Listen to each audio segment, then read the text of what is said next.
Harrison Burton announced this week, Kelly, that he will be back at Wood Brothers again next year. Is that a surprise? I don't think so. First off, you have to look at who's in the Ford pipeline or who's in the Penske Wood Brothers pipeline.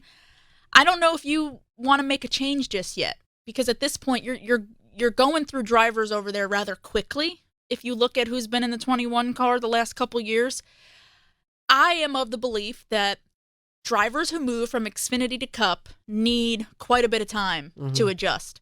I know that there's people who don't want to hear that. They expect drivers to come in and set the world on fire because they know that they're talented. But listen to any driver who has made that transition. It is tough. It is a completely different ball game. The analogy that I just had talking to somebody is, let's keep it relevant to location here. Look at Bryce Young, Carolina Panthers quarterback, right? He's struggling, right? But he lit the world on fire in college, right? But he comes to the NFL, you're in a different end of the pool. That's my analogy with Xfinity and Cup. So I don't think it's a surprise, because I would think that Team Penske, Roger Penske, and the Wood Brothers understand that a driver needs time to develop. So Harrison will go into his third year next year. You just saw they made the crew and crew chief swap because they've got to get something going over there. You got to start putting people in the right places. You got to move things around if it's not working. So I like the move. I'm not surprised by the move. I think it's something to where you got to give Harrison a couple more years to develop. And to what Kelly just brought up too, and I'm glad you did, was about the crew chief and the crew swap and all, because to put Harrison in a situation now and not give him time to adjust to the new crew chief and see how they work well together isn't fair to him. So I think that the change will tell the tale. But people forget that what happened to Joey Logano. They forget what happened to Daniel Suarez. And, there's been people that's come in and they thought they were going to set the world on fire. And I mean, let's face it, if it hadn't been for Brad Keselowski sticking up for Joey Logano, we might not even see Joey Logano as a NASCAR two-time champion. Yep, absolutely. Well, if they don't shut the doors at Stewart-Haas, what's Aric Almirola going to do? I don't think Aric knows. I actually think Aric does know. I think that there's probably just a lot of behind the scenes that goes on in these situations of how they're going about contracts or how they're going about announcements and when they have to do certain things. So I think Aric does know. I think Stewart-Haas does know, but as I said, it probably just takes time to put pieces in place and figure out, how everything's going to work out.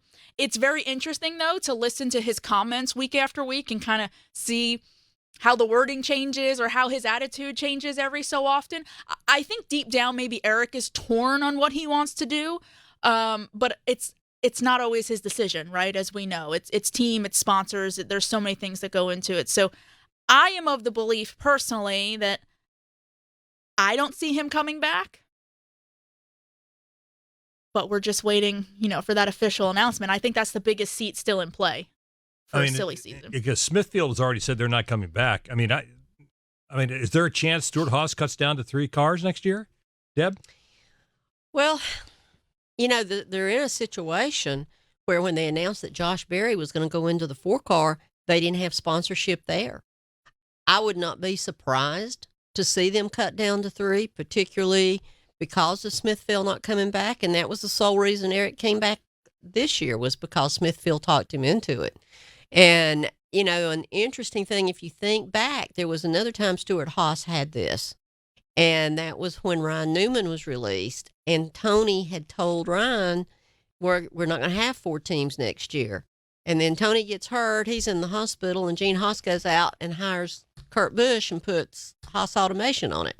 So to see them cut down to 3 teams would not surprise me, since when they announced Josh Berry going into the 4 next year, they didn't have sponsorship for him at that time. It'll be interesting. And finally, before we take a break, Kyle Busch announced that he is selling his truck team, and he's selling it to Spire, which is, man, all of a sudden they've got lots of money, which is interesting.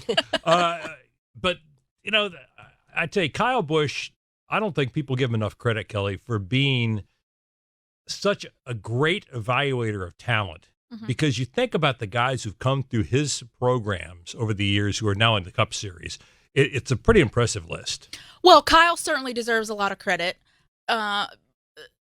Toyota deserves a lot of credit as well for their influence with that program over the years. Kyle loves to race. Kyle does have an eye for talent. He does have an eye for helping develop people. But as I said, I'm more of the mind to kind of split the credit when it comes to the legacy of Kyle Busch Motorsports, because we know when it was a Toyota team how heavily they were involved with funding, with sponsors, with the drivers that came through those doors. So yes, Kyle deserves a lot of credit. There's a lot of drivers and a lot of crew chiefs that came through those doors that have now moved on to other teams and other series, that they have a piece of what happened at Kyle Busch Motorsports. So that was a big time move that I don't think many people were expecting.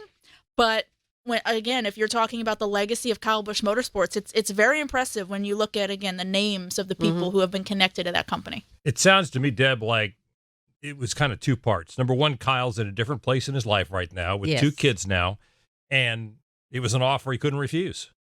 Yes, most definitely. That's exactly what it was.